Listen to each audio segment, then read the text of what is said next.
Anjul Agarwal, सरव education से। हम कर रहे थे माइक्रो इकोनॉमिक्स 11th स्टैंडर्ड का 3rd chapter consumers equilibrium in difference curve analysis. अब तक हम समझ चुके हैं कि इन डिफरेंस कर्व क्या होता है और कंज्यूमर का बजट क्या होता है, बजट लाइन कैसे रिप्रेजेंट करते हैं। हमें अब चैप्टर के मुद्दे पर आना है। चैप्टर का मुद्दा क्या था? कंज्यूमर का इक्विलिब्रियम फाइंड करना। कंज्यूमर का इक्विलिब्रियम होता क्या है? एक ऐसा पॉइंट जहां पर आप as a consumer maximum satisfaction gain कर रहे हो, जो भी खर्चा आपको करना है उससे अपने बजट को स्पेंड करके आप जब मैक्सिमम सेटिस्फैक्शन डिराइव कर रहे हो उसको हम बोलते हैं कंज्यूमर्स इक्विलिब्रियम। फिर इंडिफरेंस कर्व को यूज करके हम इक्विलिब्रियम पॉइंट तक कैसे पहुंचेंगे? ये हमारा इंडिफरेंस कर्व है, यानी कि हमारी टेस्ट एंड प्रेफरेंसेस, कि यार मुझे ये पसंद है, ये पसंद है, ये पसंद है, ये पसंद है। और ये हमारी बजट लाइन है, यानी कि हमारा बजट, इस लाइन पे हमारा फुल बजट शो हो रहा है, वो बजट जो टोटल अमाउंट हमारे पास है स्पेंड करने के लिए। इसके ऊपर जितने भी कॉम्बिनेशंस है उसको खरीदने के मेरे पास पैसे नहीं है, उसके अंदर जो भी कॉम्बिनेशंस है मैं उन सबको खरीद सकती हूँ, लेकिन मेरा बजट फुली स्पेंड नहीं होगा। और जो इस लाइन पर जितने भी कॉम्बिनेशंस लाई कर रहे हैं वहां पर मैं अपना मनी फुली यूटिलाइज कर रही हूँ। तो अगर मैं अपने इंडिफरेंस कर्व और बजट लाइन को ज्वाइन कर दूं, यानी कि मैंने क्या किया, अपने टेस्ट्स एंड प्रेफरेंसेस को अपने बजट के साथ ज्वाइन कर दिया, तो मेरे पास एक पॉइंट आ गया।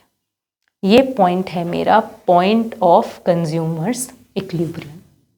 अब हम इसी के बारे में समझने वाले हैं। तो बेसिकली यहाँ पे हुआ क्या, यहाँ पर आपने अपने टेस्ट एंड प्रेफरेंसेस को वेल डिफाइन कर लिया कि यार मुझे ये पसंद है, ये पसंद है, ये पसंद है, और साथ ही आपके बजट ने भी बता दिया कि यार मेरे पास तो इतने ही पैसे हैं, इतने ही पैसे खर्च कर सकता हूँ। ये जो आपके पास पॉइंट आया ये रिप्रेजेंट कर रहा है आपकी सेटिस्फैक्शन जो आपने मैक्सिमम डिराइव करनी है उसको, और साथ में ही अपने बजट के अंदर भी है वो चीज़। बिल्कुल हमें इतनी बात समझ आई है। तो बेसिकली देखो, अगर हम इन दोनों के स्लोप्स की बात करें, ये जो पॉइंट है कैसे आया है, एक तो इंडिफरेंस कर्व का स्लोप है और एक बजट लाइन का स्लोप है। स्लोप मैंने आपको पहले भी बताया था क्या होता है, ये जो आप लाइन देख रहे हैं ना, इसको हम स्लोप बोलते हैं।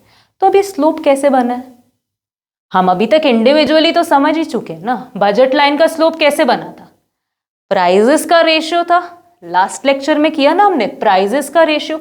यानी कि अगर मेरे पास चॉकलेट 5 रुपए की है और आइसक्रीम 10 रुपए की है, तो एक और आइसक्रीम को खरीदने के लिए मुझे कितनी चॉकलेट्स छोड़नी पड़ेंगी? 2 चॉकलेट्स। तो बेसिकली मेरी एक आइसक्रीम की कीमत कितनी हुई? 2 चॉकलेट्स। इसी से हमारा क्या बना था? बजट लाइन का स्लोप बना था। और इंडिफरेंस कर्व की बात करें तो इंडिफरेंस कर्व का स्लोप कैसे बना था? इंडिफरेंस कर्व का स्लोप बना था आप क्या चीज छोड़ रहे हो गेन करने के लिए। हाँ, लेकिन इसमें क्या था, इसमें वो हर पॉइंट पे डिफरेंट थे, आप हर पॉइंट पे डिफरेंट चीजें छोड़ रहे थे नई यूनिट्स गेन करने के लिए। आप क्या कर रहे थे कि हर बार जब आप चीज छोड़ रहे थे और एक चीज गेन कर रहे थे, गेन करने वाली चीज से आपकी सेटिस्फैक्शन कम हो रही थी। ओवरऑल सेटिस्फैक्शन इंक्रीज करेगा, लेकिन एडिशनल स्टेप का सेटिस्फैक्शन क्या होगा? रिड्यूस करेगा। इसीलिए आप हमेशा कम छोड़ना चाहते थे उतना ही यूनिट गेन करने के लिए।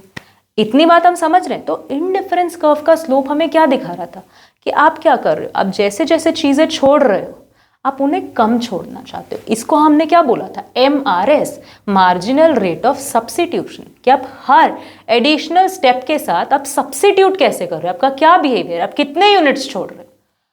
तो जिस पॉइंट पे मेरा इंडिफरेंस कर्व और मेरा बजट लाइन कोइंसाइड कर रहा है, इस पॉइंट पे तो मतलब मेरे इंडिफरेंस कर्व की वैल्यू और मेरे बजट लाइन की वैल्यू सेम हो गई। यानी कि जो मेरे प्राइस रेशियोज थे और जो मेरा MRS था वो क्या हो गया? इक्वल हो गया। इस बात का मतलब क्या है?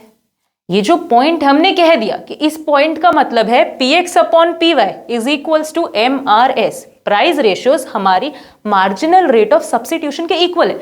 पर इस बात का मतलब क्या है?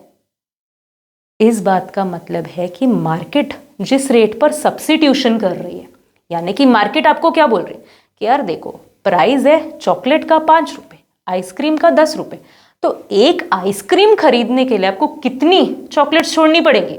2। तो मार्केट ने हमें एक रेशियो दे दिया कि 2 चॉकलेट्स छोड़ोगे तो एक आइसक्रीम मिलेगी। एक आइसक्रीम की कीमत कितनी है? 2 चॉकलेट्स। अब हम अपने सेटिस्फैक्शन के हिसाब से चल रहे हैं कि यार मैं तो, अच्छा एक आइसक्रीम मिल रही है मुझे, 5 चॉकलेट्स छोड़ दूंगा। मार्केट क्या बोल रही है? एक चॉकलेट छोड़ो, सॉरी मार्केट क्या बोल रही है? एक आइसक्रीम गेन करने के लिए 2 चॉकलेट्स छोड़ो। हम बोल रहे हैं हम 5 छोड़ देंगे। हाँ, तो इसीलिए हमारा इनडिफरेंस कर्व क्या है? ऐसा है ना, क्योंकि हम हर अलग अलग पॉइंट्स पे अलग अलग चीजें छोड़ रहे हैं। तो ये जो पॉइंट है जहां पर हमारी बजट लाइन और इनडिफरेंस कर्व आपस में क्या कर रही हैं? कोइंसाइड कर रही है। इस पॉइंट पर मेरा जो सब्स्टिट्यूट करने का रेट है, यानी कि जब मैं आइसक्रीम्स गेन करने के लिए चॉकलेट्स छोड़ रही थी ना, वो सेम है मार्केट से। यानी कि मार्केट में क्या प्राइस प्रिवेल कर रहा है? 2 चॉकलेट्स 1 आइसक्रीम। मैं सब्स्टिट्यूट कैसे कर रही हूं इस पॉइंट पर? 2 चॉकलेट्स 1 आइसक्रीम। यानी कि अपनी सेटिस्फैक्शन को ध्यान में रखते हुए मैं भी वही सब्स्टिट्यूशन का बिहेवियर शो कर रही हूं जो एक्चुअली मार्केट में क्या कर रहा है? प्रिवेल कर रहा है। हाँ, यही तो हमारा क्या कंज्यूमर का इक्विलिब्रियम पॉइंट हुआ कि बजट से हमें क्या मिल रहा है? उतना सेटिस्फैक्शन मिल रहा है जितना हमें चाहिए। समझ आए? हमारा जो सेटिस्फैक्शन है वो हमारे बजट में हमें मैक्सिमाइज्ड मिल रहा है इस पॉइंट पे। ये है हमारा कंज्यूमर का इक्विलिब्रियम पॉइंट।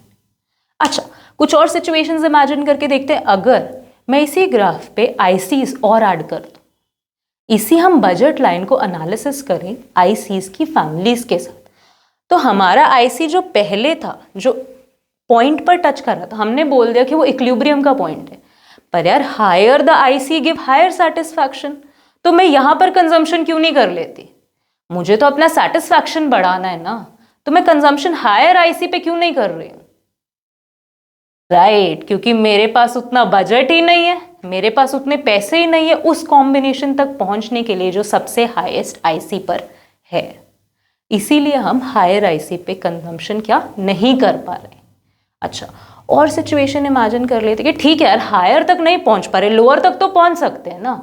जो आईसी हमारी मिडिल आईसी के, जो आईसी पे हमारा इक्विलिब्रियम पॉइंट है हमने बोला, उसके इनसाइड लाई कर रही है, लोअर पार्ट में लाई कर रही है, वो तो बजट लाइन के अंदर है, उसे कंज्यूम कर लेते हैं। फिर क्या हो गया? मेरे पास 100 रुपीज का बजट है, इस आईसी पे जो कॉम्बिनेशन है वो मेरा 50 रुपीज में कंज्यूम हो रहा है, मैं यार ये कंज्यूम कर लेती हूँ। लेकिन हमने क्या पढ़ा था कि जो आईसी ऊपर होती है वो हमें ज्यादा सेटिस्फैक्शन देती है कि नहीं देती? तो मुझे बताओ, अगर मैं वो कॉम्बिनेशन भी ले सकती हूँ जो मेरा सेकंड यानी कि मिडल आईसी पे है, और वो भी ले सकती हूँ जो मेरा फर्स्ट यानी कि लोअर आईसी पे, तो मैं कौन सा लूंगी? मेरा as a consumer rational behaviour क्या है? अपनी सेटिस्फैक्शन को मैक्सिमाइज करना। हाँ, तो मैं कौन सा लूंगी? ऑब्वियसली जो पॉइंट हमारा इक्विलिब्रियम का है। यहां पर हम समझ पा रहे हैं कि ये पॉइंट हमारा इक्विलिब्रियम का कैसे बना, क्योंकि यहाँ पर हमारा जो बजट है वो ऑप्टिमली यूटिलाइज हो रहा है। हम ओवर स्पेंड, हम अपने बजट से बाहर तो जा नहीं सकते हैं, राइट?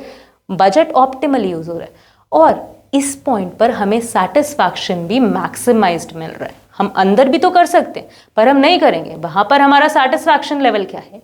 कम है। बिल्कुल समझ आ गया हमें कि ये पॉइंट कैसे रिप्रेजेंटेड है? Price ratio is equals to MRS। क्या मतलब है इस बात का? कि ऐसा पॉइंट जहां पर बजट लाइन का स्लोप और हमारा इनडिफरेंस कर्व का स्लोप क्या कर रहा है? कोइंसाइड कर रहा है। ये ऐसा पॉइंट है जहां पर मार्केट जो सब्स्टिट्यूट कर रही है, मार्केट जिस रेट पर सब्स्टिट्यूट कर रही है, आप भी अपनी सेटिस्फैक्शन को ध्यान में रखते हुए उसी रेट में क्या कर रहे हो? सब्स्टिट्यूट कर रहे हो। बिल्कुल समझ आ गया हमें कि हम अपनी टेस्ट एंड प्रेफरेंसेस को ध्यान में रख के, अपने बजट को ध्यान में रख के एक कंज्यूमर के इक्विलिब्रियम को कैसे फाइंड कर सकते हैं। होपफुली ये चैप्टर हमें बिल्कुल क्लियर हो गया होगा। कोई भी डाउट्स हैं तो आप कमेंट सेक्शन में ड्रॉप कर सकते हैं। मिलते हैं और वीडियोस के साथ आगे लेक्चर्स में। तब तक के लिए have a good day, keep learning.